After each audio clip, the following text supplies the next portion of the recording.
નમસ્કાર, આપ જોઈ રહ્યા છો ઇન્ડિયા ન્યૂઝ ગુજરાત અને હું છું આપની સાથે કોમલ અગ્રવાલ। શરૂઆત કરી મહત્વના સમાચારોથી। સુરતની વાત કરવામાં આવે તો શહેરમાં આમ આદમી પાર્ટી દ્વારા ક્ષેત્રીય બૂથ કાર્યકર્તા સંમેલનનું આયોજન કરવામાં આવ્યું હતું। આ સંમેલનમાં આમ આદમી પાર્ટીના રાષ્ટ્રીય અધ્યક્ષ અરવિંદ કેજરીવાલ ખાસ હાજર રહ્યા હતા। કાર્યક્રમમાં દક્ષિણ ગુજરાતના વિવિધ વિસ્તારોમાંથી મોટી સંખ્યામાં પાર્ટીના કાર્યકર્તાઓ જોડાયા હતા। આ સંમેલન દરમિયાન પાર્ટી સંગઠનને વધુ મજબૂત બનાવવા તેમજ આવનારી ચૂંટણીને ધ્યાનમાં રાખીને બૂથ સ્તરે સંગઠન મજબૂત કરવાની દિશામાં કાર્યકર્તાઓને માર્ગદર્શન આપવામાં આવ્યું હતું।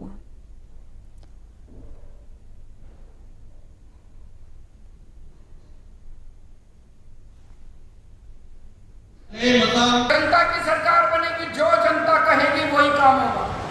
जनता की सरकार बनेगी, जनता की इज्जत होगी।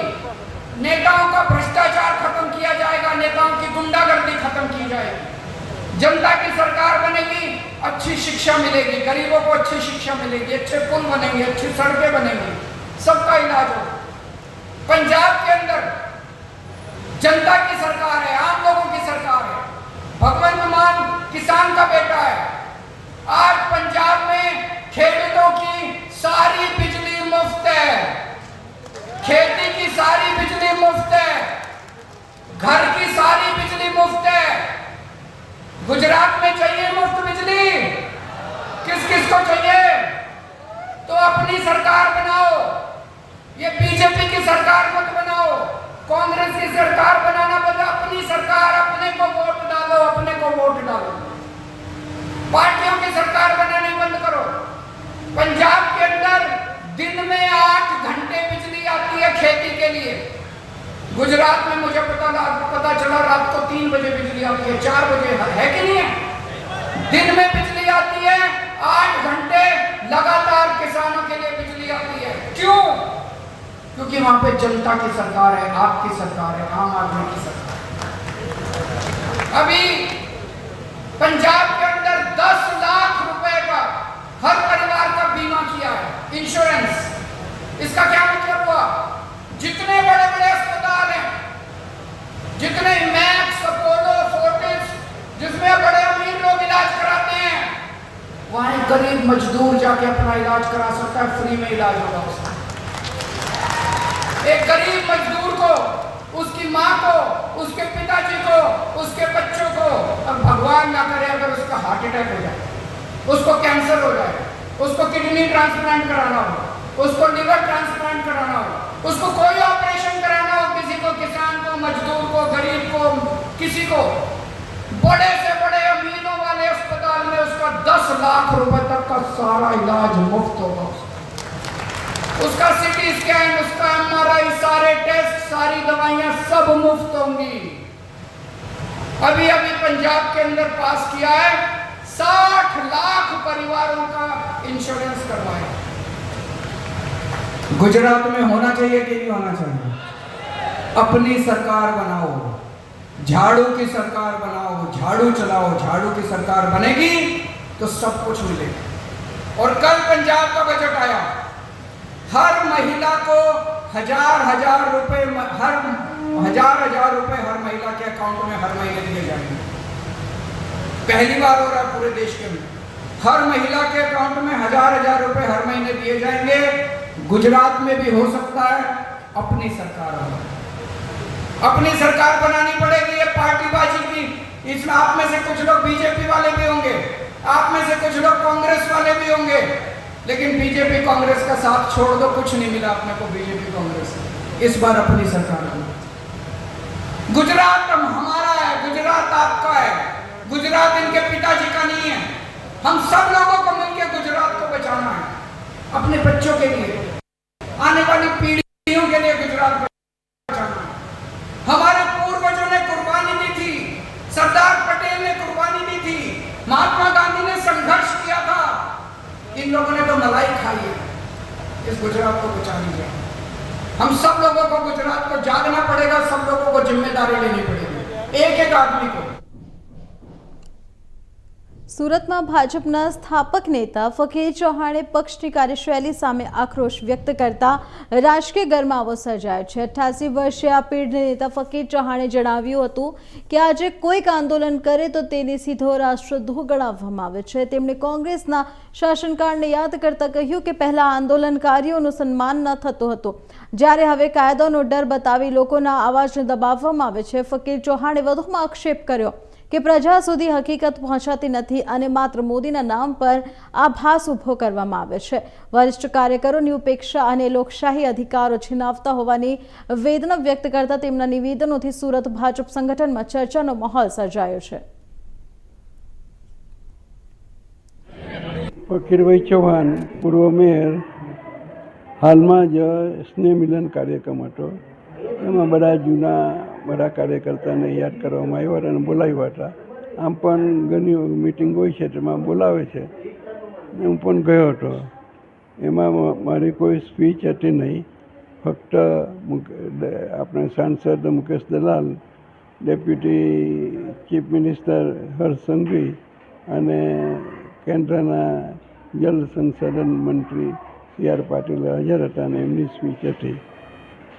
આમ પણ અવગણના જેવું અનુભવ મેં કર્યો નથી।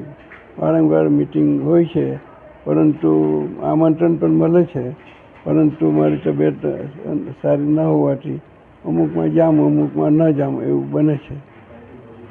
ખાસ કરીને તમારું એક નિવેદન આવ્યું છે કે પહેલાં જે લોકો કોંગ્રેસના સમયમાં આ જે વિરોધ કરતા હતા એ લોકોને છોડવામાં આવતા હતા, હવે રાષ્ટ્રદ્રોહનો કેસ લાગે છે।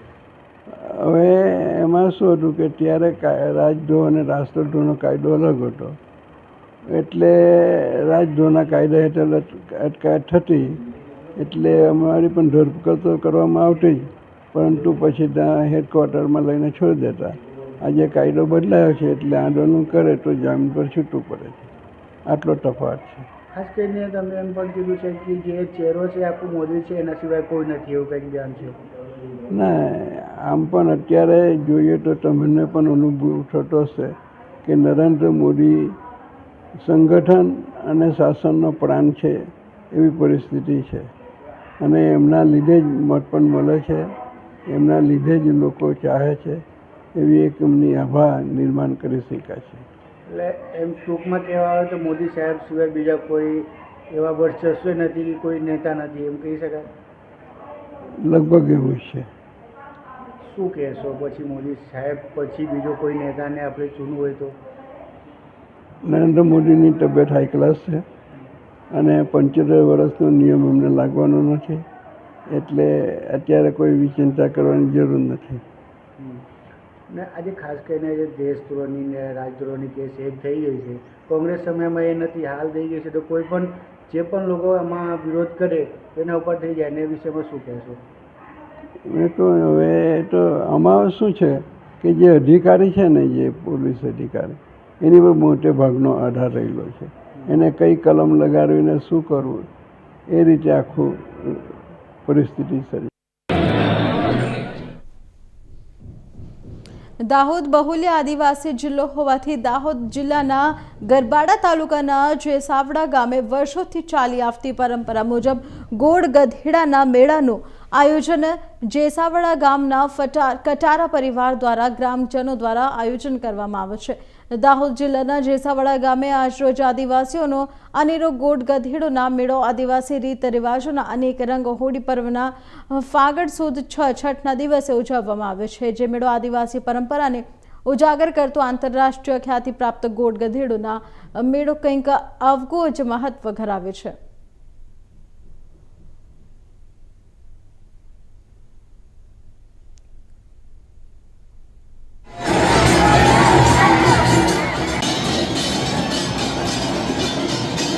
વર્ષની જેમ આ વર્ષે બી ગોળ ગધેડાનો મેળો જે વર્ષોથી ઉજવવામાં આવે છે, કટારા પરિવાર અને ગ્રામજનોના સહયોગથી આ મેળો જે વર્ષોથી ચાલતો આવતો આ મેળાની અંદર હજારોની સંખ્યાની અંદર લોકો આવે છે।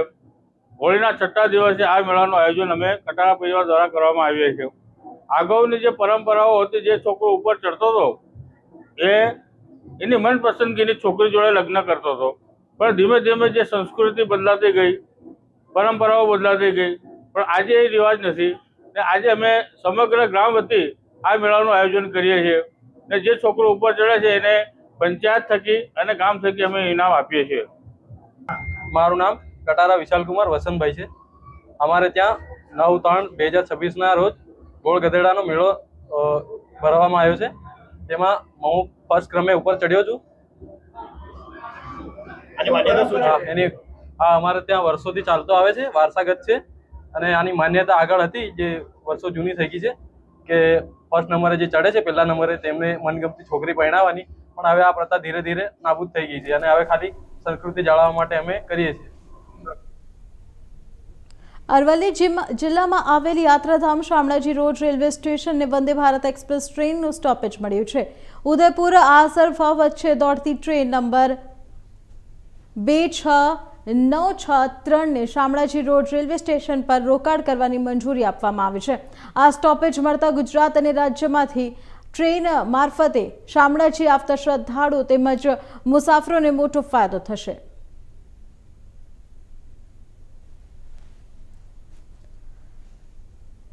દેશના યશસ્વી વડાપ્રધાન માનનીય નરેન્દ્રભાઈ મોદી સાહેબ, દેશના રેલવે મંત્રી માનનીય અશ્વિની વૈષ્ણવ સાહેબજી અને સાબરકાંઠા લોકસભાના સક્રિય સાંસદ આદરણીય શોભનાબેન બારૈયાજીના સક્રિય પ્રયત્નોના કારણે વિશ્વ પ્રસિદ્ધ યાત્રાધામ શામળાજીને વંદે ભારત રેલવેનું સ્ટોપેજ આજે ફાળવવામાં આવ્યું છે.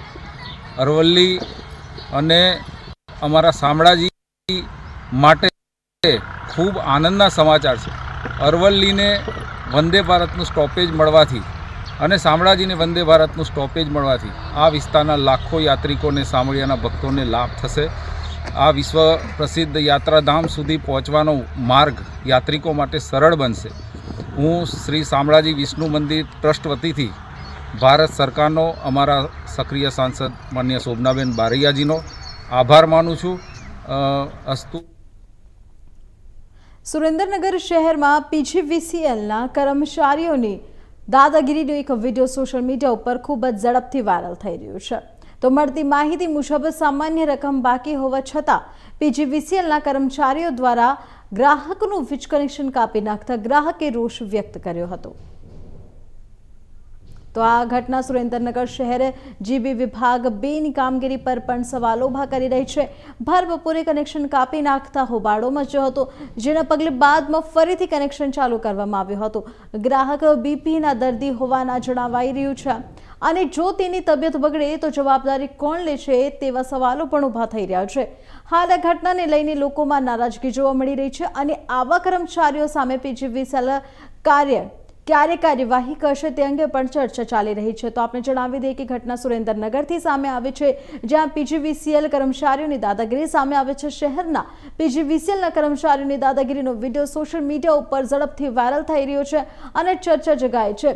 મળતી માહિતી મુજબ સામાન્ય રકમ બાકી હોવા છતાં પીજીવીસીએલના કર્મચારીઓનો દાદાગીરી સામે આવ્યો. જીબી વિભાગ 2ની કામગીરી પર સવાલો પણ ઊભા થઈ રહ્યા છે.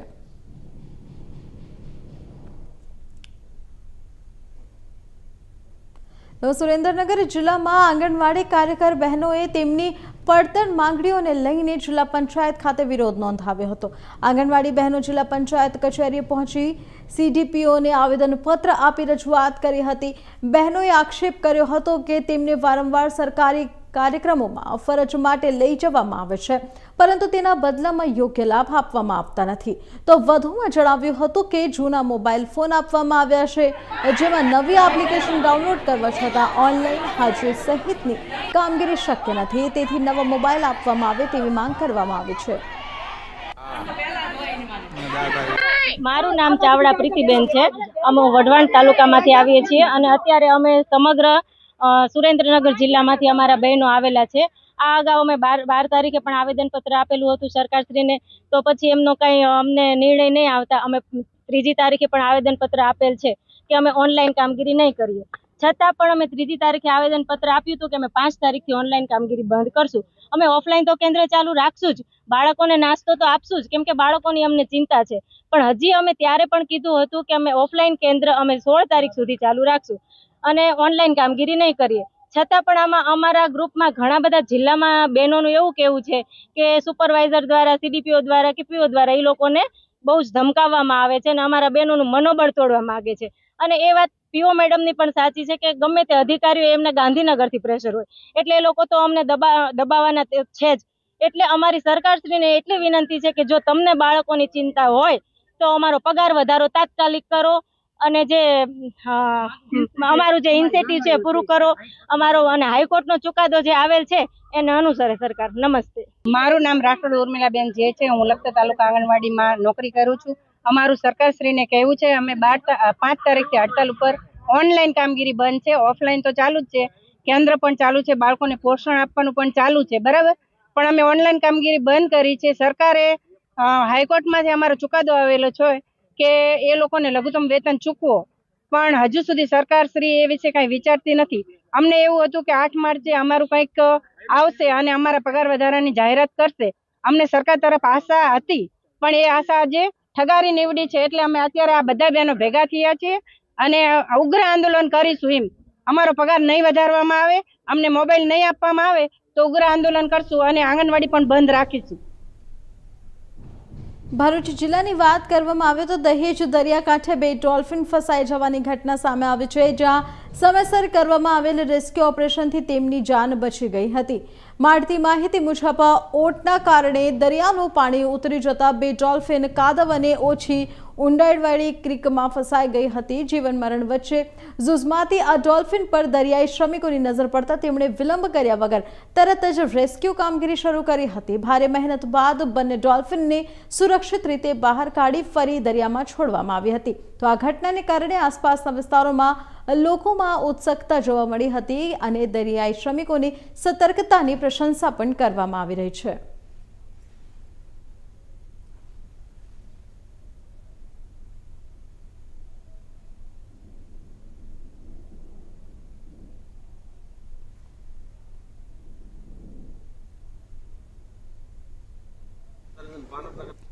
બનાસકાંઠા જિલ્લા કલેક્ટર મિહિર પટેલના અધ્યક્ષસ્થાને પાલનપુર નગરપાલિકા ટાઉન હોલ ખાતે જિલ્લા કક્ષાનો આંતરરાષ્ટ્રીય મહિલા દિવસ ઉજવાયો હતો. આ કાર્યક્રમમાં મહિલાઓના સર્વાંગી વિકાસ અને સશક્તિકરણ અંગે વિગતવાર માહિતી આપવામાં આવી હતી.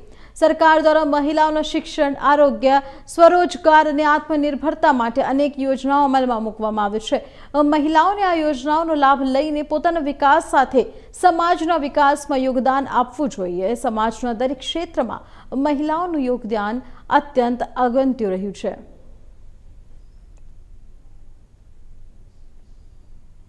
બનાસકાંઠા જિલ્લા કક્ષાની આંતરરાષ્ટ્રીય મહિલા દિનની ઉજવણી આજરોજ નગરપાલિકા ટાઉન હોલ ખાતે કરવામાં આવી.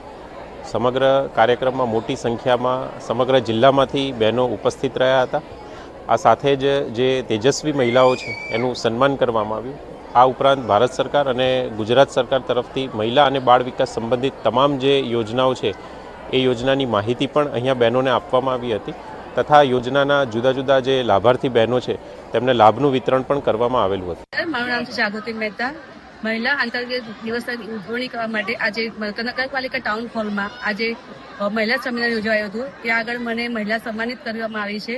તે બદલ હું કલેક્ટર સાહેબનો અને સમગ્ર ટીમનો ખૂબ ખૂબ આભાર માનું. નમસ્કાર, હું રશ્મિ હાડા, મહિલા કલાનિધિ ટ્રસ્ટ કાણોદર. આજે આંતરરાષ્ટ્રીય વિશ્વ મહિલા દિવસ નિમિત્તે જિલ્લા વહીવટી તંત્ર દ્વારા પણ એક સુંદર કાર્યક્રમનું આયોજન કરવામાં આવ્યું, જેમાં કલેક્ટર સાહેબશ્રી દ્વારા મારા કાર્યક્રમ અને મારા અભિયાનની નોંધ લેવામાં આવી અને તે બદલ મને વિશેષ સન્માન આપવામાં આવ્યું.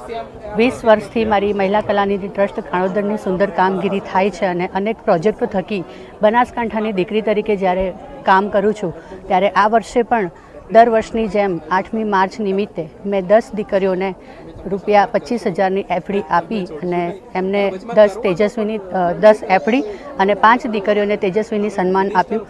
આ વિશેષ નોંધ જ્યારે કલેક્ટરશ્રીએ લીધી ત્યારે આજે તેમણે બહુમાન કરી અને મને સન્માનિત કરી છે. તે બદલ હું બનાસકાંઠા જિલ્લા વહીવટીતંત્રની ખૂબ ખૂબ. બનાસકાંઠા જિલ્લા કોંગ્રેસની મહિલા આગેવાનો અને કાર્યકરોએ એલપીજી રાંધણ ગેસના વધતા ભાવ અને મોંઘવારીના વિરોધમાં પાલનપુર ખાતે રેલી યોજી વિરોધ નોંધાવ્યો હતો. જિલ્લા પંચાયત કચેરીથી શરૂ થયેલી આ રેલી કલેક્ટર કચેરી સુધી પહોંચી.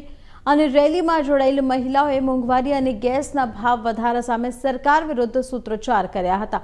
ત્યારબાદ પ્રતિનિધિ મંડળે ગેસની બોટલ સાથે કલેક્ટર કચેરી ખાતે પહોંચી આવેદનપત્ર આપી ગેસના વધેલા ભાવ પર નિયંત્રણ લાવવા અને સામાન્ય લોકોને રાહત આપવા માંગ પણ કરી હતી।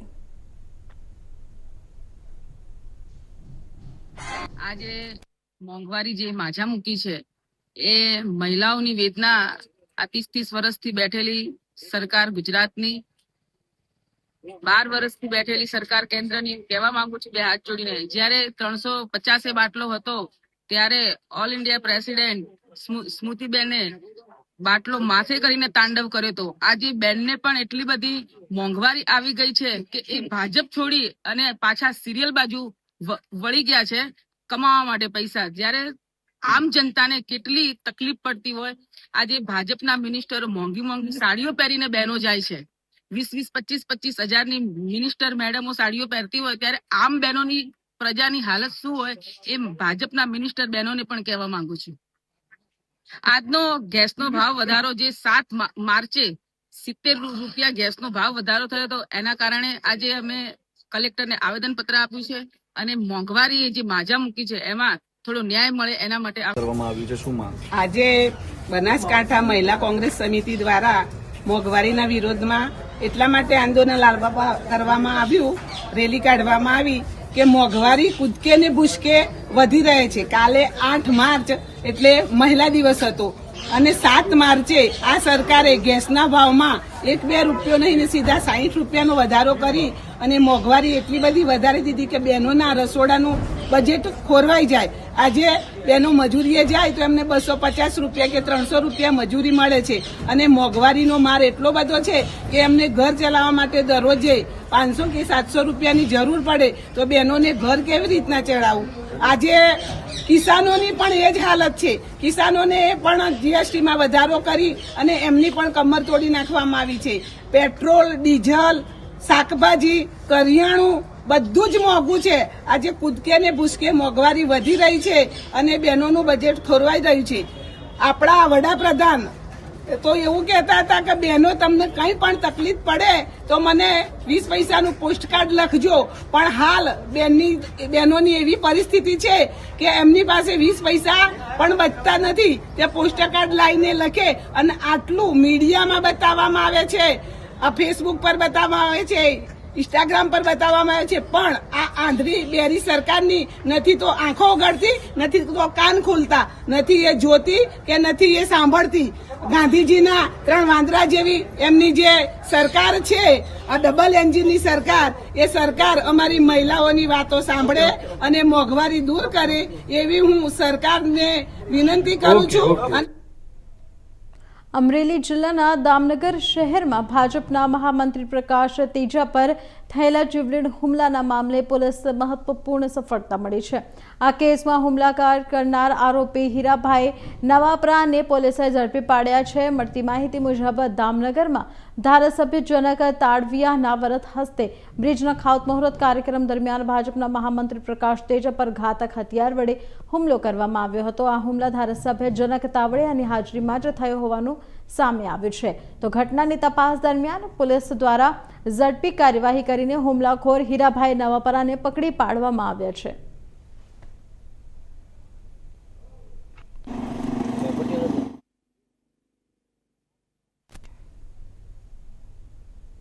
તો હાલ સમાચારમાં આટલું જ। વધુ સમાચાર માટે જોતા રહો ઇન્ડિયા ન્યૂઝ ગુજરાત।